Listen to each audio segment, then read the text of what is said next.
আমরা পরিষ্কার করব নির্দিষ্ট স্থান থেকে, যে ডাউটি দেওয়া হয়েছে সেখান থেকে। চন্দনাইশ পৌরসভার মহাপরিকল্পনা প্রণয়ন অন্তর্বর্তী প্রতিবেদন উপস্থাপন কর্মশালা অনুষ্ঠিত। নুরুল আলম এর প্রতিবেদনে বিস্তারিত।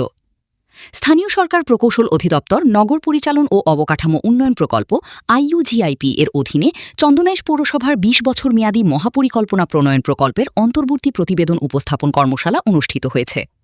বুধবার ১৩ মে পৌরসভার হলরুমে চন্দনাইশ উপজেলা নির্বাহী অফিসার ও পৌর প্রশাসক মোহাম্মদ আব্দুর রহমানের সভাপতিত্বে সেলটেক কনসালটেন্সি প্রাইভেট লিমিটেডের নগর পরিকল্পনাবিদ মহাপরিকল্পনার অন্তর্বর্তী প্রতিবেদন উপস্থাপন করেন। প্রতিবেদনে পৌর এলাকার ৯টি ওয়ার্ডের ভিন্ন ভিন্ন সমস্যা চিহ্নিত করা হয়, যেগুলোর মধ্যে ড্রেনেজ সমস্যা, সুপেয় পানির সমস্যা, বিদ্যুতের লোডশেডিং, জলাবদ্ধতা, জন্মমৃত্যু নিবন্ধন, প্রতিবন্ধী চিকিৎসক, মাদক, ইফটিজিং সংক্রান্ত এবং সড়কগুলোর দুরবস্থার চিত্র উঠে আসে। এই কর্মশালায় পৌর নাগরিকরা ওয়ার্ড পর্যায়ে বিভিন্ন সমস্যা ও সম্ভাবনার কথা তুলে ধরেন।